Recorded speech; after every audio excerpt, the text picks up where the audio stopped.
बिस्मिल्लाहिर्रहमानिर्रहीम। अस्सलाम वालेकुम नाज़रीन, मैं हूँ महरीन सब्तैन और देख रहे हैं आप मेरा यूट्यूब चैनल। नाज़रीन, ये जो वीडियो मैं बना रही हूँ ख़ास तौर पे वालिदैन के लिए है, क्योंकि हमारे बच्चे जो हमारा मुस्तकबिल है और अगर हम उनको थोड़ा-सा भी अनअटेंडेड छोड़ते हैं तो यकीन मानिए ऐसे-ऐसे हादसात हमारे मुंतज़िर होते हैं कि आप यकीन भी नहीं कर सकते। मासूम से फूल होते हैं, नशो-नुमा की इनको ज़रूरत होती है और हमारी छोटी-छोटी गलतियाँ लोग बड़े आराम से कह देते हैं, माँ-बाप की गलती है, माँ-बाप की तरबियत है। माँ-बाप भी तो इंसान हैं, उनसे भी गलतियाँ हो जाती हैं, कोताहियाँ हो जाती हैं, मिसअंडरस्टैंडिंग हो जाती है, समझ नहीं आती है। तो समझाने के लिए ये वीडियो जो है मैं आपके बना रही हूँ। ये एक स्टोरी है एक ऐसी खातून की जिसने अपनी एक ऐसी स्टोरी शेयर की, यकीन माने कि मेरी भी आँखें खोली हैं। मैं भी एक माँ हूँ, हमें भी बहुत सी चीज़ों का नहीं पता होता, हम भी आपसे सीखते हैं। आप ही से सीखते-सीखते, दुनिया से सीखते-सीखते बहुत सी चीज़ों में हमने अलर्ट रहना सीखा। अभी भी गलतियाँ बहुत सी हो जाती हैं क्योंकि हम भी इंसान हैं, सब इंसान हैं और इंसान खता का पुतला है। अल्लाह ताला सबके बच्चों को राह रास्त पे रखे, उनकी हिफाजत फरमाए। अब ये स्टोरी जो है खातून की, उस तरफ मैं डायरेक्ट आती हूँ ताकि आप ज़रा समझ सकें कि होता क्या हमारे इर्द-गिर्द। वो माएँ जो अपनी बच्चियों को, अपने बच्चों को इजाज़त दे देती हैं कि जाओ जाकर खेल लो, बच्चों के घर चले जाओ। फिर उसके बाद जब वो थोड़ा-थोड़ा बड़े होते हैं तो एक-दूसरे के घर कभी नाइट स्पेंड करने बच्चे जाते हैं। बच्चों को बड़ा इस चीज़ का शौक होता है कि हमें नाइट स्पेंड करने की इजाज़त दी जाए। तो ये इजाज़त कभी-कभी अगर देनी भी पड़ती है तो किन चीज़ों को अपने सामने रखता है। ये स्टोरी जो है ये एक बहन-भाई की है और ये बहन-भाई जो है माँ-बाप जो हैं ये समझते हैं ना कि चूँकि बहन-भाई दोनों जा रहे हैं तब तो बहुत ही सेफ़ है, भाई भी तो होगा, लेकिन ऐसा नहीं होता है। ये हमारा जो माहौल है, ये जो हमारी जगहें हैं, ये बच्चों के लिए बड़ी ख़तरनाक हैं कई दफ़ा। अच्छा, अब जो बच्ची है ये बताती है कि हमारी जो वालिदा हैं वो एक ऐसी वालिदा थी जो बहुत स्ट्रिक्ट भी नहीं थी और बहुत लीनिएंट भी नहीं थी। मतलब कि वो नज़र रखती थी कि हम कहाँ जा रहे हैं। हम अपनी दोस्तों के घर भी अगर जाते थे तो वो फ़ोन करके पूछती थीं, उनकी वालिदा से भी बात करती थीं, बच्चे पहुँच गए, बच्चे अभी क्या कर रहे हैं, इस तरह के टेलीफ़ोन कॉल्स भी करती थीं। वो कहती है कि लेकिन हमारी माँ को नहीं पता था कि हम जिनके घर जा रहे हैं, वो बज़ाहिर तो देखने में लगते हैं कि वो बड़े अच्छे लोग हैं, लेकिन शायद वो इतने अच्छे लोग नहीं होते हैं। आप यकीन मानिए, आपको अपने इर्द-गिर्द कुछ फैमिलीज़, कुछ लोग इस तरह के लगेंगे कि आप देखेंगे उनके घर मिलाद भी होते हैं, उनके घर बहुत कुछ होता है और आप समझेंगे इनका घर का माहौल बहुत अच्छा है और आप अपने बच्चों को भेज देंगे, लेकिन आपको नहीं पता कि वहाँ पर बच्चों का इंटरैक्शन और किन चीज़ों से हो रहा है। इसी तरह की एक फैमिली थी जहाँ पर ये लड़की कहती है कि हमारे पेरेंट्स जो हैं हमें जाने देते थे क्योंकि उनके बहुत क्लोज़ फैमिली फ्रेंड तो वो नहीं थे, लेकिन फैमिली फ्रेंड्स बन गए थे एक तरह से क्योंकि बच्चे एक ही स्कूल में पढ़ते थे। माँओं का आपस में मिलना-जुलना हुआ, एक-दूसरे को समझा और उन्होंने कहा कि चलिए ठीक है। कभी उनकी बेटी इनके घर आ जाती थी तो इसकी वालिदा तो वो कहती है कि बड़ा ख़्याल रखती थी, इवन भाई तक को इजाज़त नहीं होती थी कि अगर दोस्तें आई हुई हैं तो उनके कमरे की तरफ जाए, बल्कि कई दफ़ा वो उसको टोकती थी। वो कहती कई दफ़ा मेरा भाई जो है, ज़ाहिर-सी बात है लड़कों में एक इंटरेस्ट होता है, भई लड़कियाँ आई हुई हैं, वो भाई भी बड़ा था, 3 साल छोटी उसकी बहन थी, तो वो कई दफ़ा होता था कि उसके कमरे के बाहर बहाने-बहाने से जा रहा है, तो उसकी वालिदा ने सख्ती से मना किया हुआ था। तो कहती कि हमारे घर में तो इस तरह का माहौल था, लेकिन हमारी एक और दोस्त थी जिसकी वालिदा से हमारी वालिदा की बड़ी दोस्ती थी, तो उनके दोनों बच्चे जो हैं, बेटा उनके बेटे का दोस्त था और बेटी जो है उनकी बेटी की दोस्त थी, तो काफ़ी आना-जाना हो गया था। अब वो जब अपनी माँ से इजाज़त लेती थी, तो उसकी माँ उसको इजाज़त दे देती थी और वो लोग फिर वहाँ पे मिलते थे, पूरा दिन गुज़ारा, दोपहर को वापस आ गए। फिर आहिस्ता-आहिस्ता बच्चियाँ जब बड़ी हुई, तो वो कहती है कि उन्होंने ये डिमांड करना शुरू कर दिया, हमें नाइट स्टे की भी इजाज़त दी जाए। अच्छा, अब वो ये कहती है कि जब उनके घर जाती थी, तो जो उनका भाई, एक भाई तो उसके भाई का दोस्त था, लेकिन दूसरा भाई उसके भाई का दोस्त नहीं था। कई दफ़ा उसका भाई भी जब ये जाती थी, तो वो भी चला जाता था ताकि वो उसके भाई से मिल लेता था, वो उसकी बहन से मिल लेती थी। अब कई दफ़ा फ्रेंड्स बहुत सारी आई होती थी, तब ये अकेली भी चली जाती थी, माँ भेज देती थी, रात को ले लेती थी। अब कभी-कभी ऐसा भी होना शुरू हुआ कि वालिदा से इसने इसरार करना शुरू कर दिया कि सब दोस्तें जो है आज नाइट स्टे करेंगी, आप जानती भी हैं, प्लीज़ मुझे भी इजाज़त दें, मैं लेफ्ट आउट फ़ील करती हूँ, सब जा रहे हैं। अच्छा, वालिदा ने जाने दिया। अच्छा, अब ये लड़की बताती है कि उनके घर का माहौल हमारे घर के माहौल से थोड़ा मुख्तलिफ था। उस माहौल में ये था कि जो लड़की थी, उसका जो छोटा भाई था, उससे 2 साल छोटा था। बड़े भाई की बात नहीं कर रही हूँ, छोटा भाई।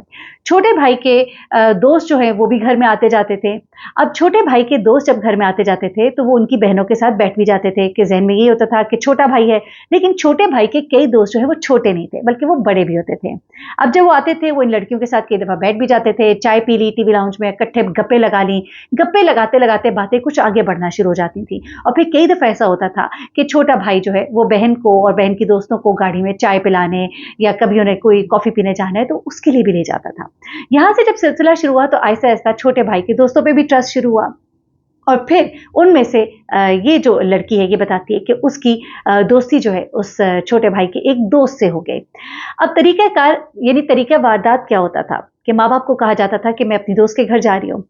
माँ-बाप इजाज़त दे देते थे कि चलो, बड़ा भाई भी कभी-कभी चला जाता था, वो जाता था, थोड़ी देर बैठता था, दोस्त के साथ गपशप लगाई, बहन को छोड़ा और निकल गया।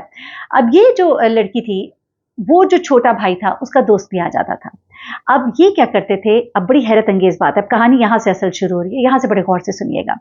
जब 5-6 लड़कियाँ आती हैं ना मिलने के लिए, तो 5-6 लड़कियाँ से ये बात बताई, उससे कहा प्लीज़ इसको मेंशन कीजिएगा, क्योंकि लोगों को एहसास ही नहीं होता, पता ही नहीं होता कि उनकी नाक के नीचे क्या हो रहा है। उसकी वालिदा को भी नहीं पता था, उसकी वालिदा माइंड भी नहीं करती थी। ये बात तो बाद में पता लगी। अब आप लोग को कई दफ़ा नहीं पता होगा, आपके बच्चे वहाँ पे जा रहे हैं, तो उसके घर वाले जो हैं, उनके कज़िन्स भी आते होंगे, लड़कों के कज़िन्स, लड़कियों के कज़िन्स आते होंगे, जो लड़के होते होंगे वो वहाँ पे बैठे होते होंगे। क्या आप पसंद करेंगे कि वो आपकी बच्ची के साथ बातचीत करें?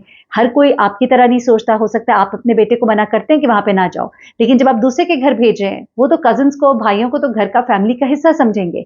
उसका आपके बच्चों के साथ क्या इंटरैक्शन होगा, आप नहीं जानते। इसी तरह से ये बच्ची बताती है कि जब ये लड़की, खातून बेसिकली, ये कहती है कि जब मैं उनके घर गई, तो हम 5-6 लड़कियाँ जब होती थी, तो ज़ाहिर-सी बात है उसकी वालिदा हम लोग को चाय-शाय ये वो चीज़ें हमें कमरे में मिल जाती थी, हम वहाँ पे बैठ के गप्पे लगाते थे। बीच में से ये जो लड़की है, ये कहती है कि मैं बीच में से निकल जाती थी और मेरी दोस्तों को पता होता था कि मैं जा रही हूँ डेट पर, और फिर वो वहाँ से निकलती थी उस छोटे भाई के दोस्त के साथ। अब यहाँ से अंदाज़ा लगाइए कि छोटे भाई को भी मालूम था कि मेरी बहन की एक दोस्त ऐसी है, और वो भी अपनी बहन को इस बात में सपोर्ट कर रहा था। आम तौर पे भाई अपनी बहनों की दोस्तें अगर इस तरह की हों, तो अपनी बहनों को मना करते हैं कि तुमने उससे नहीं मिलना, वो इस तरह की लड़की है, वो ठीक नहीं है। तो फिर क्या होता है कि लड़कियाँ जो हैं वो आपे से बाहर हो जाती हैं। ऐसी ही बहनों को जब नज़र आता है कि हमारे भाई यूँ काम करते हैं, तो वो भी इस तरह के काम करती हैं। अब इस लड़की ने वहाँ से जब ये निकल जाती थी, तो ये कहती है कि मेरी दोस्त की जो माँ है, उनको बिल्कुल पता नहीं होता था कि मैं अंदर मौजूद ही नहीं हूँ। 5-6 लड़कियाँ, उन्होंने कौन-सा कमरे में बार-बार जाना है और गिनती करना है कि 5-6 पूरी भी हैं कि नहीं है। और यहाँ से वो सिलसिला शुरू होता है कि जिसने इसकी ज़िंदगी जो है बर्बाद कर दी, और इसके भाई की भी ज़िंदगी बर्बाद कर दी। किस तरह से जनाब? हुआ इस तरह से कि ये लड़की जो है ये कहती है कि इसी तरह से मैंने यूँ निकलना शुरू किया, बातें आगे बढ़नी शुरू हुई, मामलात जो है ख़राब होने शुरू हुए। तो एक दिन वो कहती है कि इसी तरह से मैं उस लड़के के साथ डेट पर कहीं बाहर थी, वहाँ पर मेरा भाई जो है उसने मुझे उसके साथ गाड़ी में देख लिया। वहाँ से जब मैं अपने घर वापस आई, तो मेरे घर में एक भूचाल खड़ा था। मेरा भाई जो है वो गुस्से में, ज़ाहिर-सी बात है, बहुत गुस्से में था, आग बबूला था, और उसने मुझे कहा कि मैंने ये इस तरह से इसको देखा, और उसको इस बात का गुस्सा था, इसको ये भी पता लग गया था कि वो लड़का जो है इसके दोस्त के, छोटे भाई का दोस्त है, और इसको इस बात पे गुस्सा था कि मेरे दोस्त के भाई ने ये ख़्याल नहीं किया कि मैं इस लड़की का भाई हूँ, और इसने मेरी बहन के साथ ये किया। उसने इस बात को अपने दिल में रख लिया। ये कहती है मेरा तो घर से निकलना, आगे पीछे आना-जाना, सब पे पाबंदी लग गई, और मेरे घरवालों ने मेरे ऊपर बहुत सख्ती शुरू कर दी, और मेरे साथ तो जो हुआ, लेकिन उसके बाद वो कहती है कि उसका भाई जो है, उसने एक दिन इसी तरह दुकान पे खड़ा था और उसको वो लड़का नज़र आया, इसको गुस्सा आया, और गुस्से में दोनों का लड़ाई झगड़ा हुआ। ऐसे में उस लड़के के हाथ में नकल डस्टर था। नकल डस्टर अगर जो लोग जानते हैं, ये वो होता है, एक मुक्का, आहिदी मुक्का होता है, जो इधर इसके बाकायदा सुलाखें होती है। मतलब मैं उसे कैसे आपको बता सकूं कि उसके लोहे का मुक्का जिसके इधर सुलाखें होती है, और उसने वो कस के उसके की गाड़ी में पड़ा था, वो तेजी से गाड़ी में गया वो लड़का। जब ये दोनों लड़के वहां पे मिले, इनकी लड़ाई हुई, हाथापाई हुई, इसके भाई ने उस लड़के को काफी मारा। वो लड़का गुस्से में अपनी गाड़ी की तरफ गया मार खाने के बाद, और वहां से उसने नकल डस्टर पहना और मुड़ के आया और उसके मुंह पे कस के एक मुक्का मारा। उसके मुंह पे मुक्का लगना था कि वो वहीं पे गिरा और बेहोश हो गया, और ये लड़का जो है ये फरार हो गया।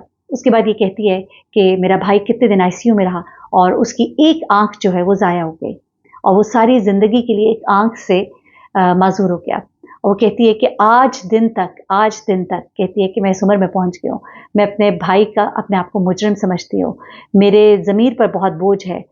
मेरी माँ मेरे से नाराज़ रही सारी ज़िंदगी, मेरा बाप मुझसे बोलता नहीं था। एक गलती जो है कहाँ से कहाँ पहुँचा देती है। खुदा के लिए अपने बच्चों पे नज़र रखें, जिनके घरों में भेजते हैं, उन पर इस तरह का एतमाद ना कर लें। क्या करें? बहुत मुश्किल वक़्त है। अल्लाह ताला हम सब पर अपना करम फरमाए। अपना बहुत ख़्याल रखिएगा, दुआ में याद रखिएगा। अल्लाह हाफ़िज़।